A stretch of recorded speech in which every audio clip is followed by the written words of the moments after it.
Apa yang disampaikan calon presiden Pak Ganjar Pranowo, tadi saya bisik-bisik ke beliau, Pak, nanti habis dilantik, besoknya langsung masuk ke daulatan pangan. Nggak usah lama-lama. Perencanaannya disiapkan sekarang, begitu dilantik besok langsung masuk ke kerja kedaulatan pangan. Sehingga swasembada pangan, ketahanan pangan, kedaulatan pangan itu betul-betul kita miliki. Kalau menurut kami, Pilpres di 2024 ini memang didefinisikan dengan bagaimana kita melihat pemerintahan Jokowi hari ini. Nah, kita meyakini bahwa ini adalah Pilpres keberlanjutan. Mohon maaf, bukan Pilpres perubahan. Karena di data kita, di internal kita juga punya data bahwa 80% pemilih kita menyatakan arah kepemimpinan negara ini udah arah yang benar.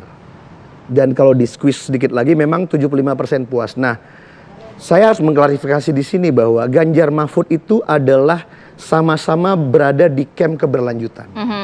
Dengan Ganjar percepatan. Mahfud, Mas Ganjar itu, Pak Jokowi adalah produk daripada camp keberlanjutan. Ya. Mas Ganjar itu nyantrik dengan Pak Jokowi, saya pikir more than 10 years, lebih dari 10 tahun. Jadi karakter kepemimpinan yang dekat dengan rakyat, melayani rakyat, responsif, dan satset itu sama dan sebangun antara yang dipraktekkan oleh Pak Jokowi selama ini. Sehingga ini yang disenangi rakyat dan kita melihat itu ada di Mas Ganjar. Ganjar juga penerus Pak Jokowi yang asli. Karena karakter kepemimpinannya itu banyak dekat dan miripnya dengan Pak Jokowi. Karena perang. Yang pertama perang di Ukraina antara Rusia dan Ukraina. Yang kedua perang di Gaza antara Palestina dan Israel. Kelihatannya perangnya jauh di Ukraina. Saya dulu juga nggak membayangkan bahwa dampaknya akan sampai ke sini. Khususnya untuk petani. Kenapa seperti itu? Perang di Ukraina antara Rusia dan Ukraina. Kenapa berdampak pada petani?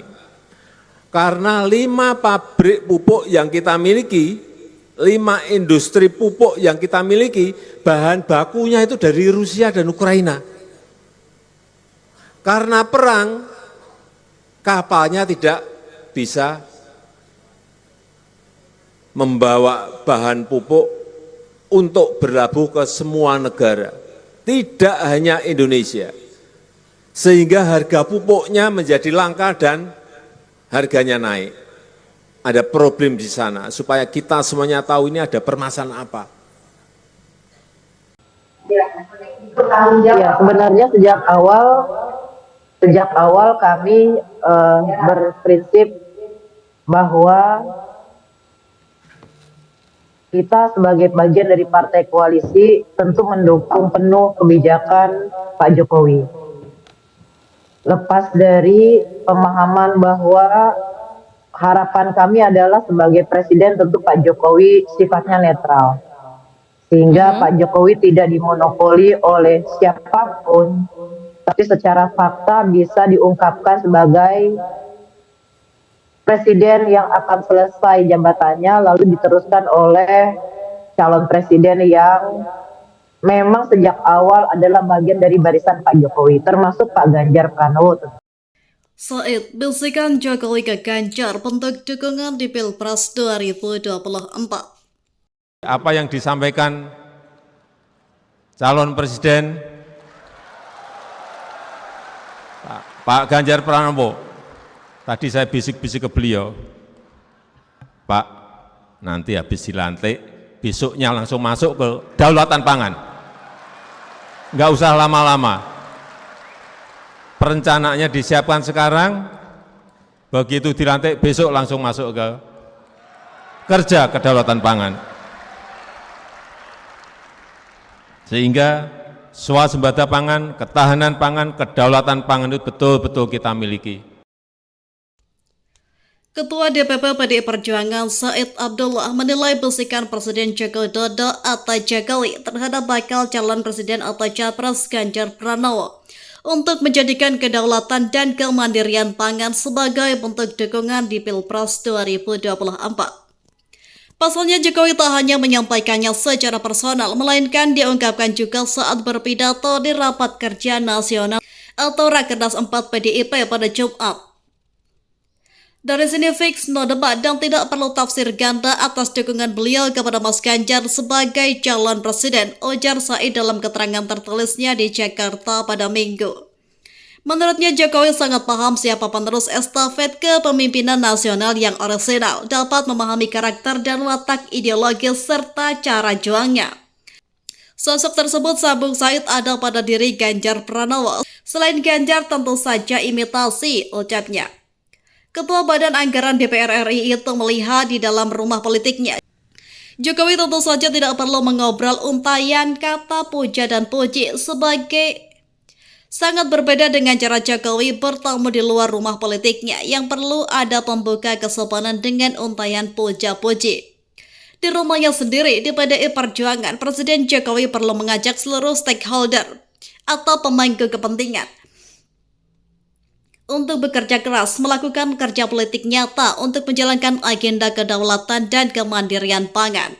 Dan kebetulan tekad itu kami tuangkan dalam rekomendasi Rakernas yang akan dibacakan dalam penutupan hari ini, jelas Said. Sebelumnya pada Jumat, Presiden RI Joko Widodo mengaku memberikan bisikan kepada bakal calon Presiden PDIP Ganjar Pranowo untuk segera menangani kedaulatan pangan setelah dilantik jika terpilih menjadi Presiden 2024 hingga 2029. Tadi saya bisik-bisik ke beliau, Pak, nanti habis dilantik besoknya langsung masuk kedaulatan pangan, gak usah lama-lama.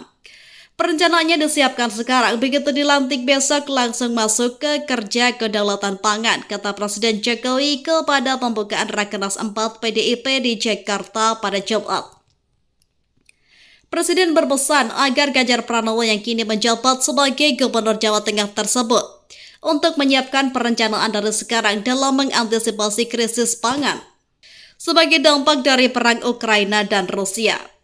Jokowi menjelaskan bahwa krisis pangan bukanlah kondisi yang mudah untuk diselesaikan di tengah perubahan iklim yang nyata. Musim kemarau panjang pun menyebabkan gagal panen serta ancaman gagal panen akibat fenomena Super El Nino di 7 provinsi yang dapat mempengaruhi pasokan pangan. Kepala negara pun mengakui betapa ngerinya hampir semua negara membatasi ekspor komoditas pertanian mereka, khususnya gandum untuk dikonsumsi dalam negeri. Oleh sebab itu, Presiden menekankan perlunya visi taktis dan rencana yang matang, bahkan hingga 10 tahun ke depan untuk mewujudkan ketahanan pangan. Ia pun meyakini Ganjar Pranowo sudah memiliki rencana tersebut dan mampu menyelesaikan visi ketahanan pangan.